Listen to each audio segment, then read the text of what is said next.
Assalamualaikum warahmatullahi wabarakatuh.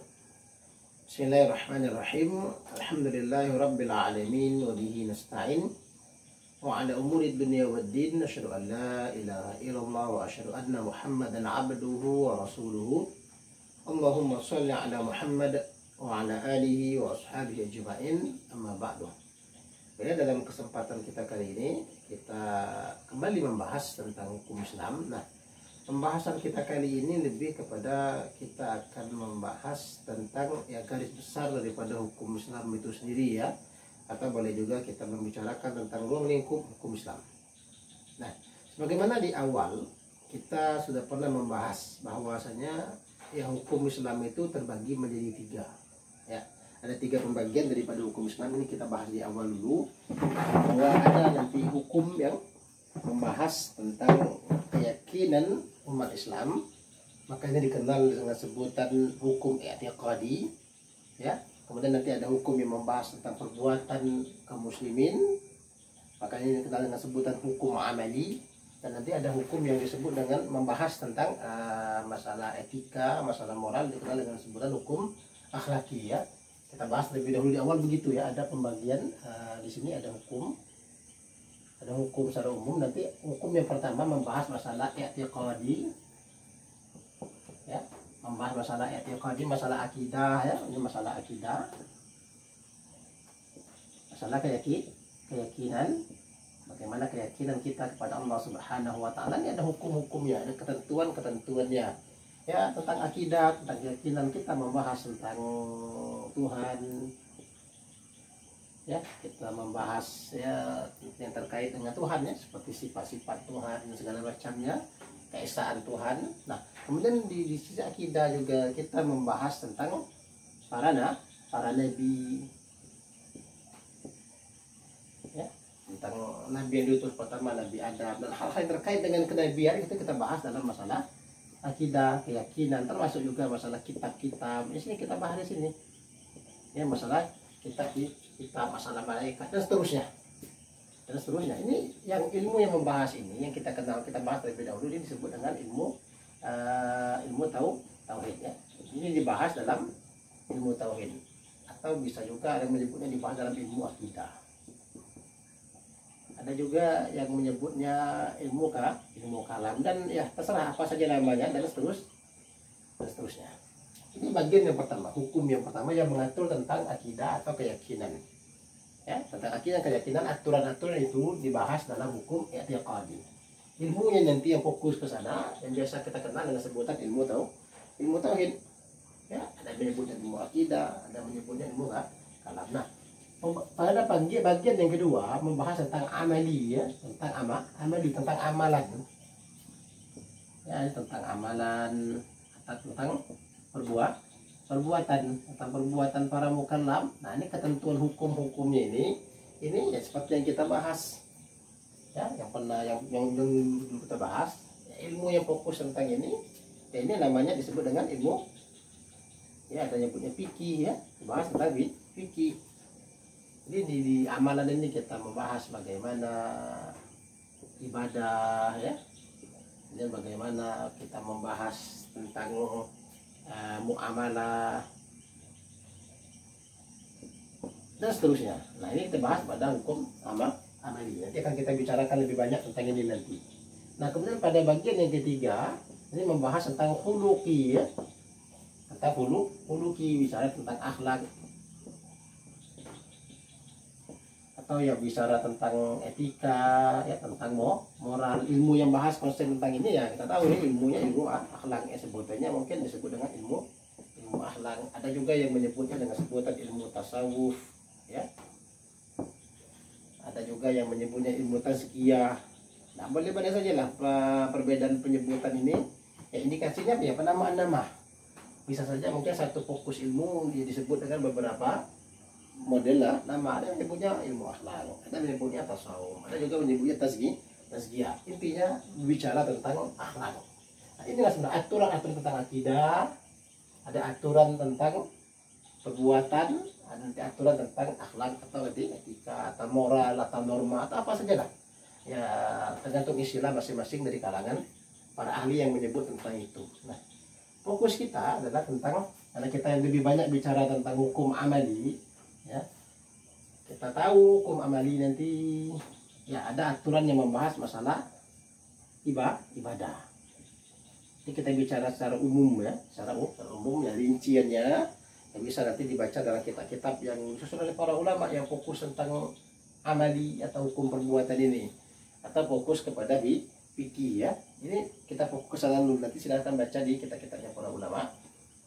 Nah, yang pertama, lingkup yang pertama nanti adalah lingkup ibadah. Ya, lingkup ibadah. Kita kenal dalam lingkup ibadah ya ada nanti namanya seperti sholat ya. Bagaimana aturan-aturan sholat ini dibicarakan di sini. Ibadah. Tapi ada pembicaraan tentang sholat. Bagaimana kita sholat? Ketentuan-ketentuan tentang sholat. Ya kalau sholat itu ada syaratnya, apa sih syaratnya? Ketika bicara tentang syarat sholat misalnya, ya di sana ada taharo, mau tidak mau ada taharo.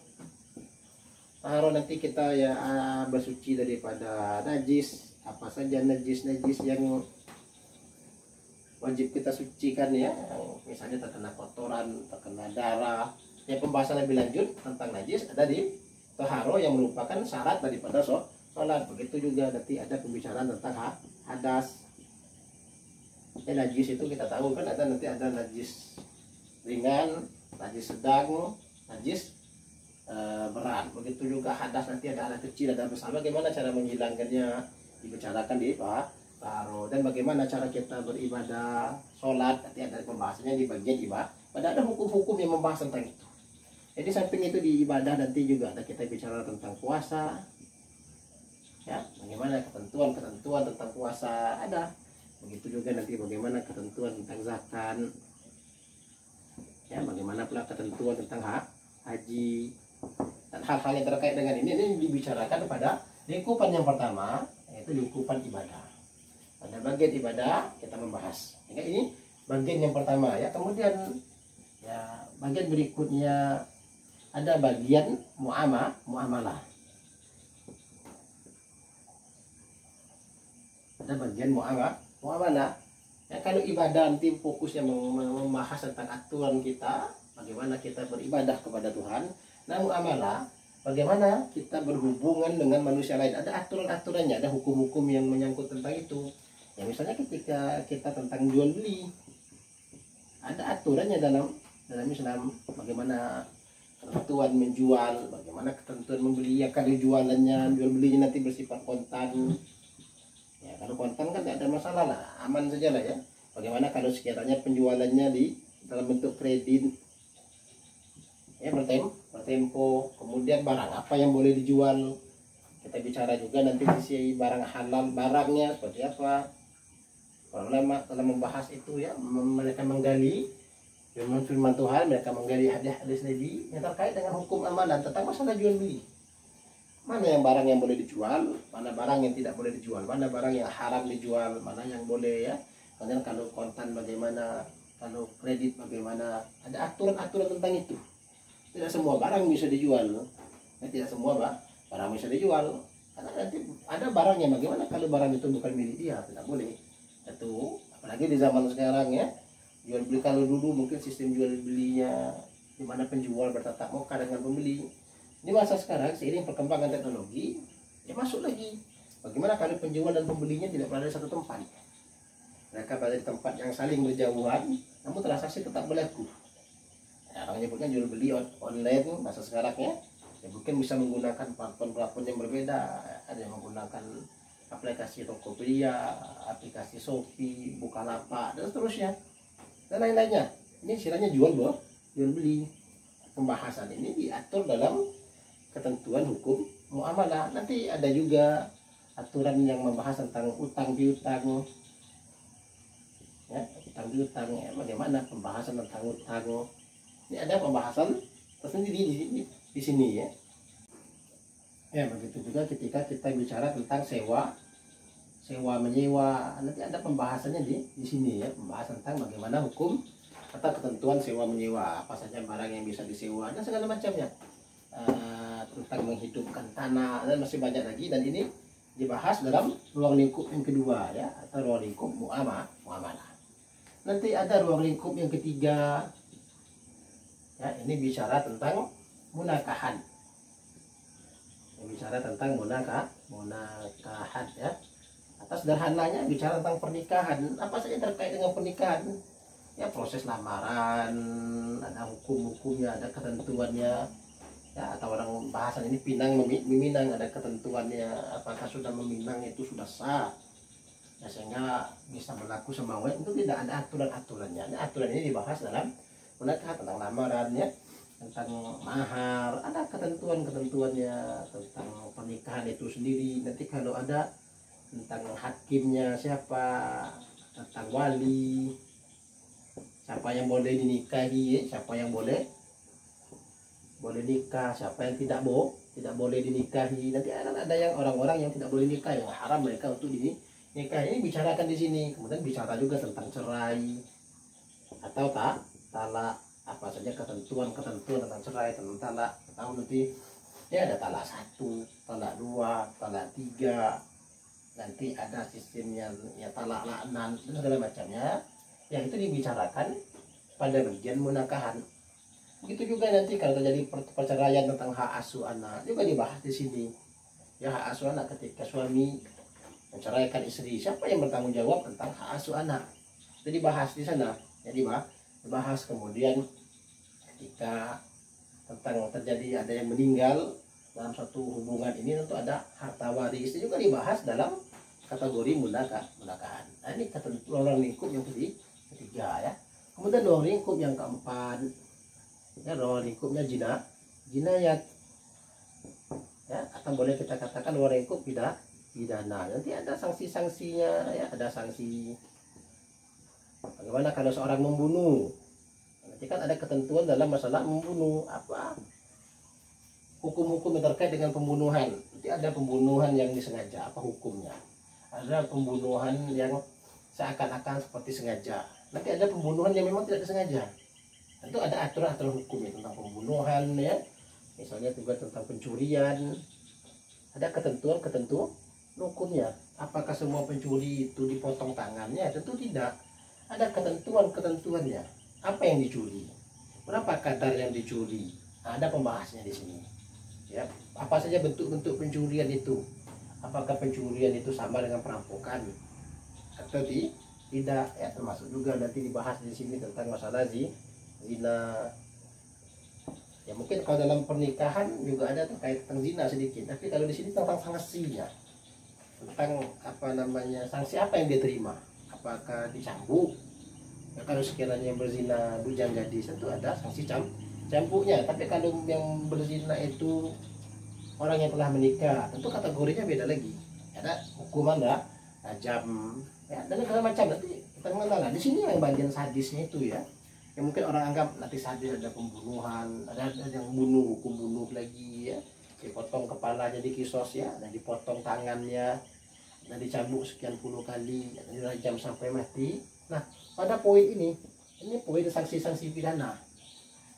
Tapi di samping itu juga ada di sini ada poin sanksi-sanksi munakahan ya, tentang bagaimana mengatur kehidupan berumah tangga. Ada bagiannya di sini. Ya, ada bagiannya di sini. Kemudian tentang bagaimana kita masalah hubungan kita sehari-hari ya, mungkin dalam bentuk jual beli, dalam bentuk utang piutang, dalam bentuk sewa menyewa ya, dalam bentuk yang lainnya.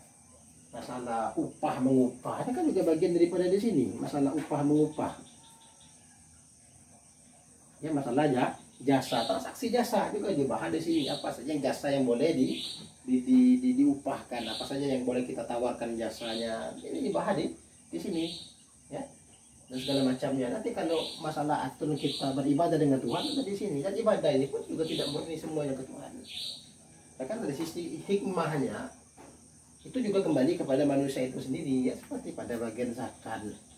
Ini kan nanti ada zakat mal kita kenal ya, ada zakat fitrah. Zakat fitrah ya mungkin membantu meringankan sebagian kaum muslimin pada saat berhari raya Idul Fitri, sehingga mereka tidak ada kelaparan di sana. Tapi pada zakat mal nanti kan ada fitrah, ada zakat mal, zakat harta. Ini adalah untuk mengentaskan kemiskinan. Jadi orang-orang kaya yang terkena zakat, ada itu siapa orang kaya yang kena zakat itu, harta apa saja dikenakan zakat. Jika dia memiliki perkebunan, ada zakatnya. Jika dia memiliki usaha, ada zakatnya. Kalau dia memiliki harta seperti emas, perak, ada nilainya, ada zakatnya. Itu diberikan kepada orang-orang yang berhak menerimanya. Ya, dan kalau diberikan kepada orang miskin, kepada orang fakir, itu bisa mengentaskan kemiskinan sehingga ditargetkan tidak ada lagi orang miskin. Ya. Begitu juga puasa, bukan hanya untuk Tuhan, bukan murni ibadahnya memang untuk Tuhan, tapi dalam artian di sini manusia bisa merasakan manfaatnya, ya, untuk menyehatkan badannya. Ini bisa untuk berbagi kepada sama manusia. Kalau ini itu bisa menyehatkan badannya, sekaligus terapi kesehatan. Ini ruang lingkup utamanya, ya, masalah ibadah, ya, kemudian masalah muamalah, kemudian ini bicara tentang yang menggunakan pernikahan ini bicara tentang jinanya, tentang sanksi-sanksi yang ada. Kalau bagaimana kalau orang mencuri, membunuh, ya, berzina, merampok, dan lain segala macamnya. Masih banyak lagi pembahasan tentang ini, ya. Dan tentu ketentuan ini sendiri nanti akan dibahas juga dalam hukum amali. Siapa yang akan menjadi hakimnya? Nanti kan ini juga dibahas bagaimana proses penghakimannya. Ya, tentu kita bahas dulu hakim tertinggi adalah Allah Subhanahu wa taala. Namun nanti ada hakim yang mengatur di tengah manusia. Ya, siapa yang berhak menentukan hukum pidana sanksi ini? Orang membunuh, siapa yang menentukannya? Ya, tentu ada hakim. Nanti hakim ini atau istilah lainnya disebut juga dengan kadi, ya, atau kodi.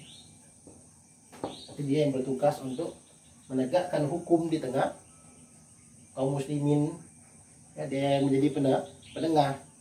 Kalau ada masalah laporan tentang pelanggaran hukum, akan melapor kepada si hakim, kepada si kadi ini, sehingga kadi akan melakukan sidang, begitu, ya, akan melakukan sidang, ya, akan melakukan sidang. Nanti ada sidangnya, apa kita kenal juga dengan sebutan mahkamahnya. Nanti ada mahkamahnya, ada sidangnya yang akan membahas tentang kasus pembunuhan. Ya, siapa yang dituduh membunuh, siapa korbannya, apa saksi-saksinya, dan keterangan lebih lanjut sehingga hakim bisa memutuskan apakah ini pembunuhan murni, pembunuhan berencana, atau pembunuhan yang seakan-akan seperti pembunuhan sengaja, atau ini pembunuhan yang tidak disengaja. Nanti kan ada ketentuan hukumnya. Ya, ada ketentuan hukum. Begitu juga zina, tidak sembarangan. Bukan berarti orang berzina langsung dihukum, tidak. Pencuri langsung dihukum, tidak. Ada proses peradilannya, ya, ada proses peradilan. Nanti ada pembahasan yang menegakkan ini semua, ada hakimnya.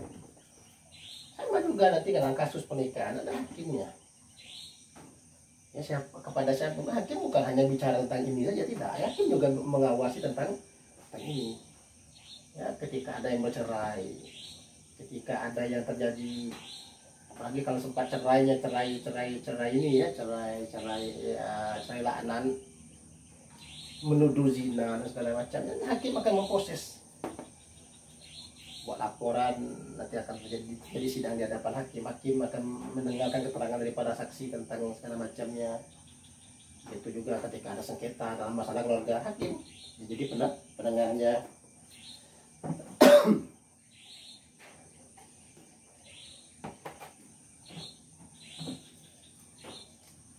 Begitu juga dalam masalah muamalah. Kalau ada sengketa dalam muamalah, tentu ada di pihak penengahnya, hakim. Hakim inilah yang bertugas mengatur jalannya hukum di tengah masyarakat.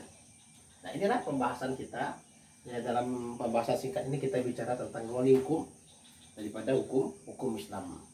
Ya, ruang lingkup hukum Islam kita tahu tadi ada yang masalah tentang akidah, ya, tauhid namanya, tentang amalan, perbuatan, fikih, ya, tentang akhlak, bagaimana etika kita kepada Tuhan, akhlak kita kepada Tuhan, akhlak kita kepada sesama manusia, akhlak kita kepada alam semesta. Ini dibicara dalam ilmu akhlak, tasawuf atau tazkiyah. Nah, dari hukum ini tadi kita mengenal ada hukum yang mengatur masalah ibadah, nanti ada hukum yang mengatur masalah muamalah, ya, ada hukum yang mengatur masalah munakahat, dan terakhir ada hukum yang mengatur masalah jinayan. Ya, mungkin kita cukupkan sampai di sini dulu uraian singkat kita tentang ruang lingkup daripada hukum Islam. Allah Subhanahu wa taala alam. Subhanakallahumma wa bihamdika Asyhadu an la ilaha illa anta astaghfiruka wa atubu ilaik. Wassalamualaikum warahmatullahi wabarakatuh.